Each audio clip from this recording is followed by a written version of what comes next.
우리 함께 하나님의 말씀 같이 봉독하도록 하겠습니다. 갈라디아서 6장 1절에서 5절까지의 말씀입니다. 우리 서로를 향해서 이렇게 인사하겠습니다. 예수님 때문에 행복하세요 라고 다시 한번 인사합니다. 예수님 때문에 언제나 행복하시길 바랍니다. 우리 다음 세대 아이들, 예수님 때문에 항상 행복한 아이들 되기 바란다 라고 인사하시고요. 국민학교 때가 생각이 나요. 우리 다음 세대 아이들은 국민학교라고 안 하죠? 초등학교로 했잖아요. 저는 국민학교였습니다. 특히나 6학년 때가 생각이 나요. 왜 생각이 나냐면 그때 제가 매를 좀 맞은 기억이 있거든요. 너무 충격적으로 매를 맞아가지고 학기 초였습니다. 그래서 이제 다 끝나고 우리 신문지 뜯어가지고 불어가지고 유리창 닦고 막 그렇게 성수할 시간이 됐는데 선생님 막 뭐라고 앞에 서서 얘기를 하시는데 제가 웃은 기억이 있어요. 살짝 들켰어요. 그냥 그 나이는 뭘 봐도 조금만 인상해도 웃을 수 있잖아요. 근데 앞으로 나오라는 거예요. 그러더니 대걸레자루를 빼가지고 엉덩이를 3댄디 5댄디를 때린 거예요. 그 6학년 어리잖아요. 맞고 얼마나 큰 충격이었는지 억울한 거예요. 내가 웃은 게 선생님이 말하는 것에 대해서 비웃은 것으로 이렇게 들으셨던 것 같아요. 저는 그냥 뭐든지 웃길 수 있는 나이기 때문에 살짝 웃은 건데 너무 억울한 거예요. 말도 못하고. 그때는 선생님을 하면 함부로 못했잖아요. 부모도 함부로 못하고. 너무 억울해가지고. 근데 그 선생님은 항상 무서웠어요. 조금만 떠들면 그 청소 바로 전에 이 책상 위에 무릎을 꿇고 모든 학생들이 손 들고 있게 있어요. 무릎을 꿇고. 그래서 이 허벅지를 때리는 거예요. 한 대씩. 그러니까 책상에 무릎 꿇고 앉았지, 손까지 들었지, 언제 내가 맞을지 모르니 공포에 시달리는 거잖아요. 여러분, 지금 그랬다고 한번 생각해 보세요. 어떤 일이 발생할까요? 그 선생님은 교도소 갔을 거예요. 교도소 가서 지금 1년형, 2년형 받아가지고 학생 폭력으로 아마 난리가 났을 겁니다. 체벌이라고 하는 게 쉽지만은 않은 문제예요. 이것이 그전에는 선하게 사용될 때도 참 많았지만 사실은 여러분도 이제 나이가 드신 분들은 아시지만 그게 선생님들의 화풀이로 사용될 때가 적지 않게 있었습니다. 그 어린 학생이 얼마나 잘못하면 잘못하겠어요. 그냥 안경이 날아갈 정도로 뺨을 때리기도 하고 그 대걸레자로 맞아보셨어요? 그거 뽑는 것 자체가 벌써 공포예요. 어린아이에게는. 얼마나 아픈데요. 그게 얼마나 잘못을 했다고 그렇게 때리겠습니까? 체벌은 필요한데 이게 오용될 가능성이 참 높아요. 그것 때문에 체벌을 못하게 했어요. 그랬더니 어떤 일이 발생하죠? 지금 학교가 난리가 나버렸죠. 이제 잡을 수 없는 시대가 돼버린 거예요. 이제 핸드폰 찍고 와 선생님 때린다 바로 소셜미디어에 올려버려요. 그럼 그 선생님은 끝나는 거죠. 아무 이유 없이 앞뒤 맥락 잘라버리고 그거 하나만 딱 자르는 거예요. 최근에도 올라온 영상 하나가 있는데 고등학생인 것 같아요. 선생님이 뭘 하다가 이렇게 돌다가 머리가 기니까 뒷머리를 살짝 친 거예요. 근데 이 학생이 이 선생님이 자기를 의도적으로 그렇게 했다. 그 복도에서 다른 선생님 지나가고 학생들 자기 후배도 선배도 지나가는 그 자리에서 막 이렇게 팔짱 끼고 따지고 있는 거예요. 그게 소셜미디어에 나왔어요. 몇 년 전 건인데 이제 그 학생이 자기가 했던 걸 영상을 누가 찍어서 올린 걸 본 거예요. 그래서 제가 죄송하다고 했고 다 용서를 빌었다라고 하는데 한번 영상으로 퍼지면 그게 주워 담을 수 있나요? 별게 다 되는 그런 시대잖아요. 아무리 해도 이제 체벌을 통해서 받을 이렇게 질서를 잡을 수 없는 상태가 돼버리고 만 거죠. 학생들이 속된 말로 이제 망나니가 되어가는 누구도 잡을 수 없는 그러한 시대가 된 거죠. 체벌은 필요한 것 같아요. 무식하게 이제 그것을 오용하는 범위를 벗어나지 않는 이상 필요하다라고 할 수가 있습니다. 체벌이라고 하는 것이 가장 하기가 어려운 곳이 있다고 한다면 교회라고 하는 곳일 수도 있어요. 교회는 체벌이란 말을 하지 않죠. 어떤 말을 쓰죠? 권징이라는 말을 써요. 권자는 무슨 권자냐면 착한 일을 더 잘할 수 있도록 권장한다라고 할 때 권자고, 진짜는 악한 일을 했으면 징계한다라고 해서 한 겁니다. 권징이라는 단어가 꼭 나무란다, 뭐 한다 그런 의미만 담겨져 있는 것이 아니라 잘하는 것들은 더 잘할 수 있도록 칭찬하고 격려하고 해주는 거예요. 교만하지 않을 정도로 그렇게 해주는 거는 거죠. 그러나 악한 일, 교회를 어렵게 하거나 성도를 아프게 하는 일이 생긴다고 한다면 징계도 필요하다라고 할 수가 있습니다.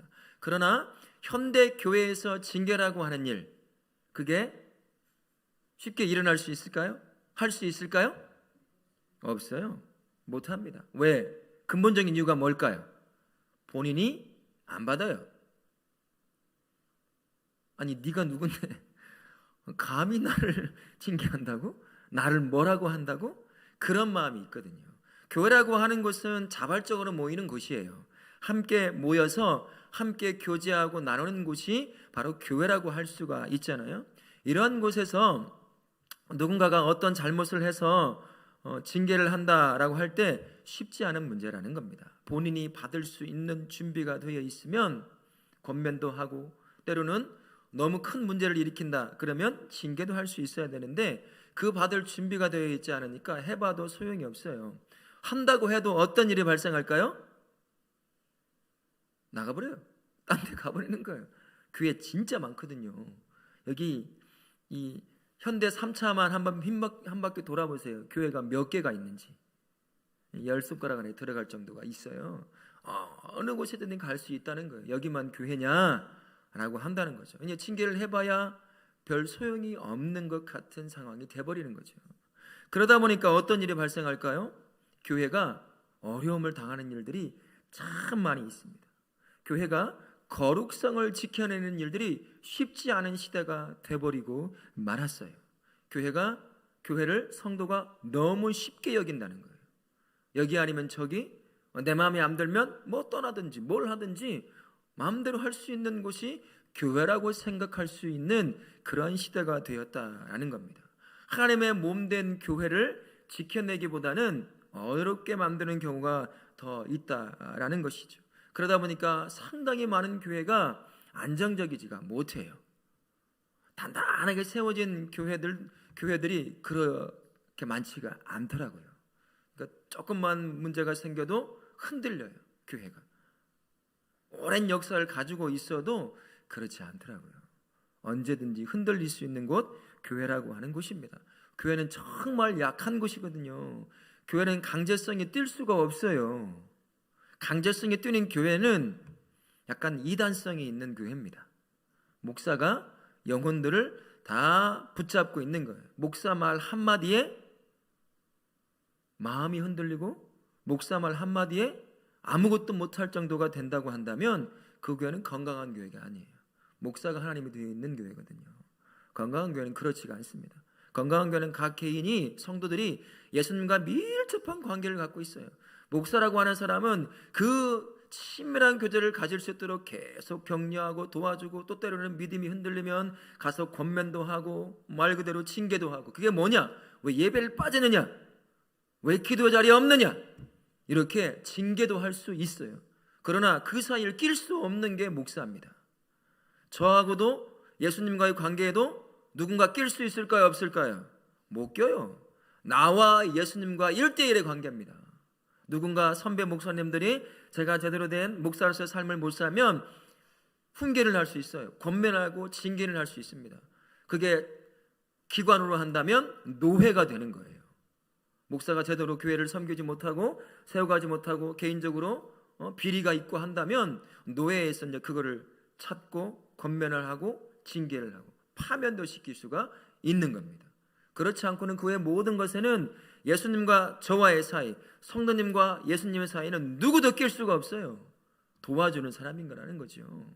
그러다 보니까 교회가 이제 안정적이지 못할 때가 있어요. 문제가 발생하면 쉽게 흔들리더라는 거예요. 거룩성도 잘 지켜나가지 못할 때가 있다라는 겁니다. 그래서 권직이라고 하는 게 필요한 거예요. 그러나 쉽지만은 않은 문제다. 성경도 권징을 가르치고 있는 겁니다. 교회를 세워가는 데 필요한 이 권징이 반드시 실행되어야 할 목적을 우리 장로교단이 그 기초를 두고 있는 칼빈주의에서 이 칼빈이 세 가지 목적을 우리에게 가르쳐 줬어요. 첫 번째는 뭐가 있냐면 생활이 무질서한 자들이 바로 돌아서고 회개하게 하고자 합니다. 성도라고 고백하고 예수 믿는 자라고 말을 하면서 그의 삶을 바라보니까 성도의 모습이 보이지 않는 거예요. 교회 공동체 안에 자칫 잘못하다가는 세상 것을 가르치고 세상 것을 끌고 와서 교회의 거룩성을 해칠 만한 그러한 삶의 모습들이 가지고 있을 때 그 성도가 더 이상 악한 길로 나쁜 길로 빠지지 않도록 그로 하여금 회개하게 하고 바른 믿음 안에 세워질 수 있도록 그를 권징할 수 있다는 거예요. 누구를요? 누구에게 초점이 맞춰져 있죠? 성도에게. 그 성도가 교회 안에서 삶에서 바른 믿음 안에 서게 하기 위함이라는 거예요. 그를 징계하고 못된 사람이라고 낙인 찍고 그런 목적이 전혀 아니라는 겁니다. 자신은 잘 모를 수가 있어요. 살다 보면 내가 살아가는 삶의 방향이 옳은 거라고 생각할 때가 있거든요. 근데 그게 교회에서 성경적 관점으로 바라보면 옳지 못한 부분이 있을 수 있어요. 그러면 목사로서 교회로서 가만히 있을 수가 없는 거예요. 성도에게 그러면 안 됩니다. 그 생활 계속해서는 안 돼요. 얘기를 해줘야 돼요. 그리고 다시 믿음 안에 서도록 말씀을 붙잡고 살도록 도와주는 일, 그게 권징의 첫 번째 목적이라고 하는 것입니다. 두 번째 목적은 교회를 보호하기 위함입니다. 앞에도 말했던 것처럼 교회는 정말 연약합니다. 언제든 한순간에 무너져 버릴 수밖에 없는 게 교회라고 하는 곳이에요. 교회는 그렇게 약합니다. 수많은 안팎으로 공격을 당해요. 영적인 공격. 안에서도 마찬가지고 밖에서도 다양한 모습으로 공격을 당하는 것이 교회라고 할 수가 있습니다. 예수님의 몸된 교회가요, 어떤 죄나 거짓된 진리 이것들로 인해서 교회가 한번 흔들리기 시작하면 무너지거든요. 무너진 교회가 다시 세워지는 데는 정말 오랜 시간 피눈물 나는 기도가 필요한 시기를 겪어야 됩니다. 제가 듣기로는 어떤 교회도 참 어려움이 많아서 거의 무너질 지경까지 넘어갔던 그 교회가 다시 건강하게 회복되는데 무려 20년이라고 하는 시간이 소비가 되어 있대요. 희한하게 교회라고 하는 곳에는요, 한번 어려움을 당하면 그 밑에 마치 찌꺼기처럼 그 어려움이 깔려 있어요. 저도 그걸 느끼거든요. 여러분들이 굉장히 민감함을 봐요. 사소한 하나의 어떤 말에 어떤 행동에 엄청나게 민감하게 반응하는 것들을 제가 보거든요. 이게 그냥 생기는 게 아니에요. 건강한 공동체라고 한다면 그냥 넘길 수 있는 것, 다 건강하게 이겨나갈 수 있는 것들이 한번 문제를 아픔을 겪으면 거대한 산처럼 다가올 때가 있다는 거예요. 그러니까 교회가 건강하게 세워지는데 그런 사소한 것들이 크게 보이니 건강하게 세워지는데 문제가 있다, 어려움을 겪는다라는 겁니다. 제가 아는 모 교회가 하나가 있어요. 제가 신학을 시작하기 전까지 거의 1,500, 2,000명 가까운 교회였고요. 그 이후에는 한 700명이 좀 넘는 교회가 되었거든요. 근데 문제가 발생하면서 40여 명 남는 교회로 끝나버렸어요. 40명쯤 남는 교회로. 덩치만, 외형적 덩치만 있어요. 수년간 애쓰고 같이 기도하고 하지만 회복이 쉽지 않더라는 거예요. 목사님이 고통스러운 가운데 있는 거죠. 권징이라고 하는 것은 그러한 문제가 커지기 전에, 그래서 교회를 무너뜨리기 전에 필요해서 하는 거예요. 교회를 지켜내기 위해서. 거짓된 진리가 교회 안에 들어와서 거짓된 진리가 마치 진리인 것처럼 성도들을 오염시키지 못하게 하는 겁니다. 교회를 흔들고 무너뜨리려고 하는 것들을 못하도록 막는 거예요. 그래서 교회가 무너지지 않게 지켜내는 것, 그게 권징의 두 번째 목적이라고 칼빈이 우리에게 가르쳐주고요. 세 번째 목적은 몸된 교회가 당연히 해야 할 것을 미리 잘 할 수 있도록 성도를 경계시켜 하나님의 심판대에 서지 않게 하기 위함이다 라는 겁니다. 교회와 성도가 함께 모여서 할 일이 뭐가 있을까요? 예배입니다. 기도예요. 섬김이고 봉사입니다. 이건 성도로서 당연히 지켜나가야 할 삶의 부분이잖아요. 근데 성도가 이런 당연한 부분들의 삶이 약한 거예요. 이렇게 약해지기 시작하면 어떻게 될까요? 믿음이 흔들려요. 그러다가 세상을 향해 떠나는 거죠. 그렇게 되면 어떻게 되겠어요? 나중에 하나님 앞에 심판대에 설 수도 있는 겁니다. 상급을 받아야 할 성도가 어느 날 당연히 예배의 자리, 말씀의 자리, 기도의 자리, 섬김의 자리, 이런 것들을 사모하며 함께 나오고 그렇게 붙잡아야 되는데 한 단계 한 걸음 한 걸음 멀어지다가 결국엔 심판대에 서는 그런 성도를 세우지 않기 위해 미리 얘기하는 겁니다. 예배 생활 잘하세요? 기도 생활 잘하세요? 말씀 생활 잘하세요? 섬기셔야 됩니다. 이렇게 얘기해 주는 거예요. 그래서 미리 넘어지지 않도록 예비적 단계로 해주는 것이다. 이렇게 칼빈이 우리에게 가르쳐 주고 있습니다. 그래서 이것을 권징을 이렇게 요약해서 한번 볼 수가 있는데, 우리 스크린을 보면서 한번 같이 눈을 크게 뜨고, 지금 점심 먹고 식곤증이 나를 지금 굉장히 공격하고 있는데 눈을 뜨고 우리 빨간색으로 된 부분을 한번 같이 읽도록 하겠습니다. 시작.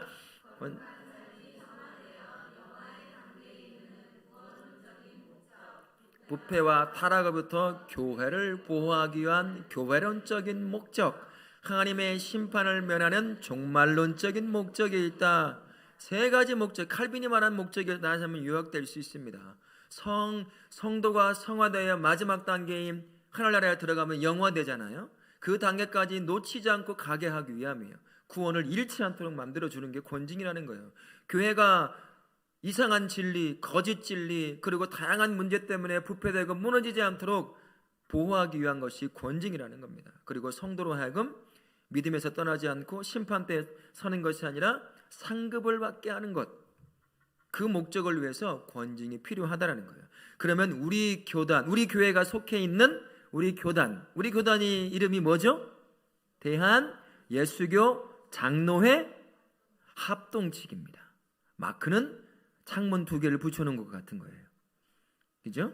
그 우리 교단에서 헌법에 나와 있는 권징을 뭐라고 말하느냐, 우리 같이 한번 보겠습니다. 스크린을 보면서 같이 읽겠습니다. 시작.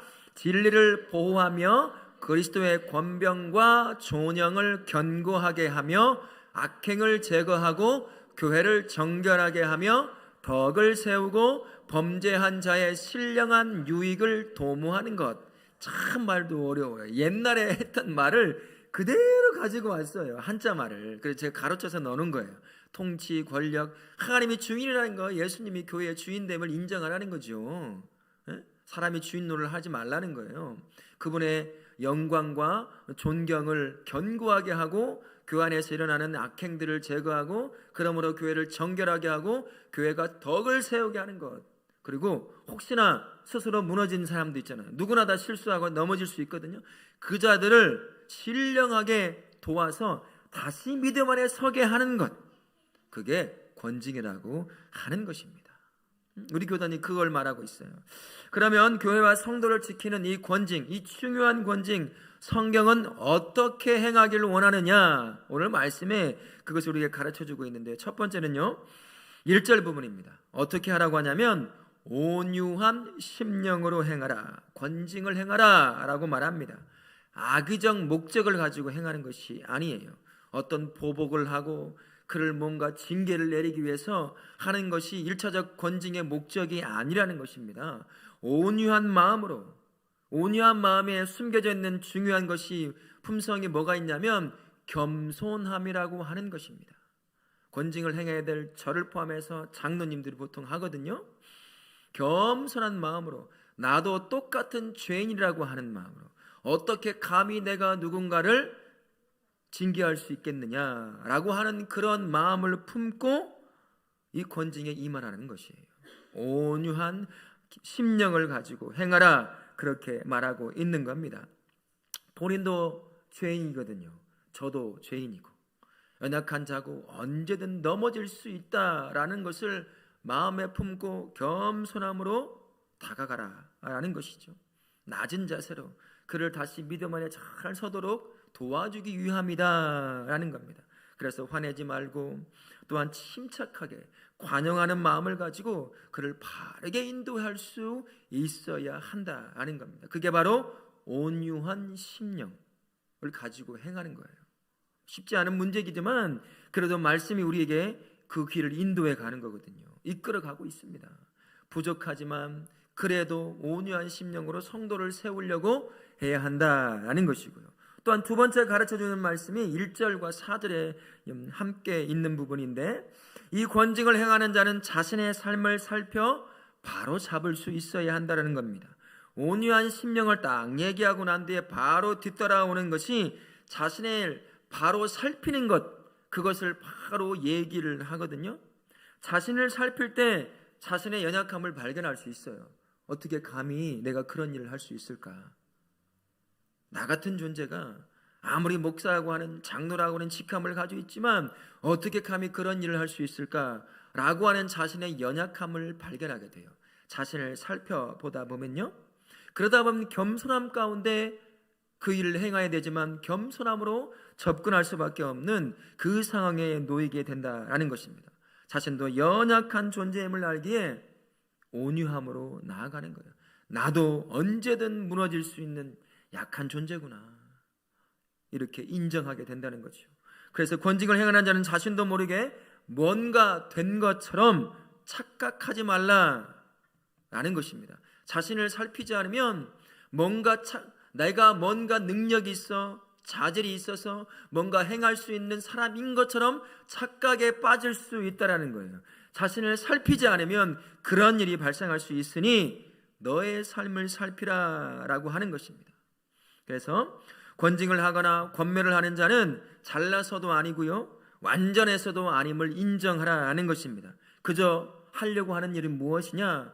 교회를 세우고 성도를 믿음 안에 바르게 살도록 세우기 위한 그 하나의 목적으로 특별한 시간에 특별한 환경을 통해서 그 일을 하는 것뿐이다 라는 것을 알고 있어야 한다라는 겁니다.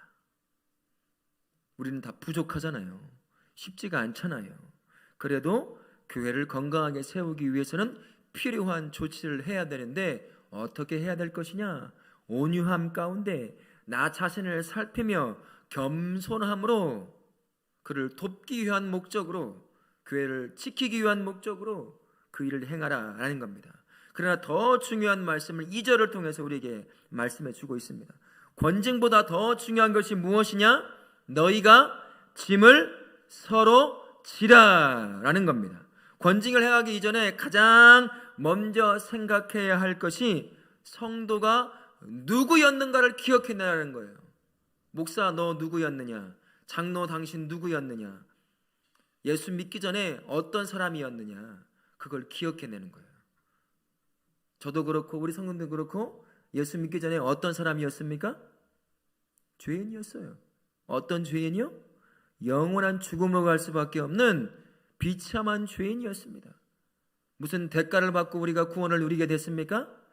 아무런 대가도 없이 그저 날 사랑해서 이 땅에 인간의 몸을 입고 와서 내가 지할 십자가를 대신 지시고 날 사랑해서 구원해낸 거예요. 아무런 대가도 없이 내가 구원받은 존재라는 겁니다. 이게 저와 우리 성도님이라는 사실을 먼저 기억하는 것이 필요해요. 예수님의 은혜가 아니면 살 수 없는 존재인 가장 연약한 자임을 서로 알아야 한다는 거예요. 목사는 성도를, 성도는 목사를 향해서 그 똑같이 연약한 존재임을 알아야 한다는 겁니다. 그래서 서로 짐을 서로 지라라고 하는 명령은 연약한 서로를 향해서 서로를 지켜내라는 거예요. 성도들은 목사를 지켜내고 목사는 성도를 지켜내는 겁니다. 수많은 유혹에 우리가 노출되잖아요. 우리가 무너지게 하나님이 원치 않는 그러한 일을 항해가 하고, 그래서 무너지게 만드는 일들이 우리가 매일같이 경험하는 삶의 현장 아니겠습니까? 스스로 지켜낼 수 없는 부분이 많이 있을 수 있어요. 그래서 함께하는 성도들이, 지체들이요, 그 연약한 모습을 바라보면서 기도해 주는 거예요. 기도해 주며 서로의 삶의 짐을, 유혹의 짐을, 죄의 짐을 무너지지 않도록 기도함으로 지켜내 주는 거예요. 목사는 성도를 위해서 기도해 주고 성도는 목사를 위해서 기도해 주는 겁니다. 그리고 잘못된 길을 가고 있으면 그거 잘못된 거야 라고 알려줄 수 있어야 되는 거예요. 알려주면 들을 수 있는 기도 준비가 되어 있어야 되겠죠. 가르쳐줄 수도 있어야 되는 것입니다. 때로는 권면도 해야 돼요. 그러면 안 됩니다라고. 그 단계까지 넘어가면 어떻게 할까요? 그 다음엔 징계라고 하는 것. 그 방법을 통해서라도 성도를 지켜낼 수 있어야 한다는 거예요. 서로가. 그게 바로 짐을 서로 지라라고 하는 부분입니다. 우리는 연약해서 언제나 무너질 수밖에 없는 존재라는 것을 기억하는 거죠. 그래서 서로를 지켜내지 않으면 무너져요. 함께하는 성도가 무너지면 교회가 건강할 것 같으세요? 그렇지 않아요. 똑같이 또 무너져요. 우리 성도는 서로를 향해서 지켜줘야 하는 겁니다. 기도함으로 도와주고 알려주고 깨닫게 해주고 권면하고, 때로는 그래도 말을 듣지 않고 자기 하고 싶은 대로 자기가 가고 싶은 삶을 향해 간다면 징계라도 해서라도 끌어와 믿음 안에 건강하게 서도록 도와줄 수 있는 것, 그게 바로 서로 짐을 지는 것이다. 이건 어떤 거냐면 오늘 말씀에도 나오지만 그리스도의 법인 사랑을 성취하는 것과 똑같은 것입니다. 누군가를 해하기 위해서가 아니에요. 그 사람을 살려내고 믿음 안에 서게 하기 위함이라는 것입니다. 그래서 그리스도의 법인 사랑을 성취하는 그러한 삶도 되는 것이죠. 여러분 어떠신가요? 우리가 서로의 짐을 지기를 바랍니다. 연약함이 보이면 위로해 줄 뿐만 아니라 그를 위해서 기도도 해주는 거고요. 알게 해줘야죠. 그렇게 하면 안 됩니다. 예배를 그렇게 빠지면 안 돼요. 기도의 자리를 사모하지 않으면 안 됩니다 라고 이야기도 해주고 권면도 해주고, 그래도 자꾸 믿음에서 벗어나려고 한다면 징계도 하는 거죠. 그러면 안 됩니다 라고 하면서 끌고 와서 믿음 안에 단단히 서도록 도와주며 살 수 있는 것, 그게 바로 성도가 서로 짐을 함께 지는 것이다 라는 것을 기억하십시오. 그게 하나님이 기뻐하시는 그리스도의 법인 사랑을 성취하는 법, 중요한 법 중에 하나다라는 것도 기억하실 수 있기를 바라겠습니다. 요한일서 5장 16절과 17절에 이런 말씀이 있습니다. 우리 같이 한번 읽어보겠습니다. 시작. 누구든지 형제가 사망에 이르지 아니하는 구하라. 그리하면 사망에 이르지 아니하는 범죄자들을 위하여 그에게 생명을 주시리라. 사망에 이르는 죄가 있으니 이에 관하여 나는 구하라 하지 않노라. 모든 불의가 죄로도 사망에 이르지 아니하는 죄도 있도다. 무슨 말이겠어요? 연약한 형제와 자매가 죄 가운데 무너지면 그게 죽음으로 가는 죄가 아닐 수도 있는데도 무관심하지 말라는 거예요. 알면서도 어떤 반응이 두려워서 그냥 묵인하지 말라는 거예요. 아니다, 그렇게 살면 안 돼 라고 얘기해 줄 수 있어야 돼요. 그래야 그가 끝까지 가서 죽음의 길이 아닌 생명의 길로 갈 수 있다는 거예요. 죄를 범하되 구원을 얻을 수 있는 죄가 있고 영원한 죄도 있다는 거죠. 영원한 죄 가운데 살면 아무리 권면해도 돌아오지 않는 거죠. 그러나 우리 삶 가운데 연약해서 무너지는 삶의 부분들이 있잖아요. 어느 날 보니까 예배에 잘 안 보이네? 아이고 바쁜가 보다. 이렇게 해야 되겠어요? 어떻게 해야 되죠? 전화하고 왜 안 나오느냐, 어디 아파서 못 나왔느냐, 이렇게 예배를 빠지면 하나님과 관계가 깨진다. 얘기를 해줘야죠. 살려내야죠. 끌고 와야 되는 거 아니겠어요? 기도의 제목들이 가득 차 있는데 기도의 자리에 나오지 않아. 어떻게 해야 되겠어요? 아이고 알아서 하겠죠. 내버려 둬야 되겠어요? 목사가 그 일을 해요. 귀찮게 만드는 거예요. 왜 기도의 자리에 안 나왔어요? 예배 자리에 안 나왔어요? 왜 섬김의 자리에 안 합니까? 계속 들들 볶는 사람, 그 사람이 한때는 목사예요. 들들 볶인다. 내가 안 하고 있구나. 날 살리려고 그러는구나. 그렇게 듣고 도망치지 마세요. 들들 볶으면 내가 안 하고 있으니 목사님이 하게 하려고 하는구나. 살려내려고 그러는구나. 그걸 듣는 거예요. 그래야 다시 그 안에 믿음 안에 단단하게 세워지게 되는 줄로 믿습니다. 우리 다울학교는 온유함을 통한 권징으로 성도를 살려내고 성도가 짐을 서로 짐으로 서로를 모든 죄에서 지켜내는 아름답고 건강한 교회로 세워지기를 예수님의 이름으로 축원합니다. 아멘.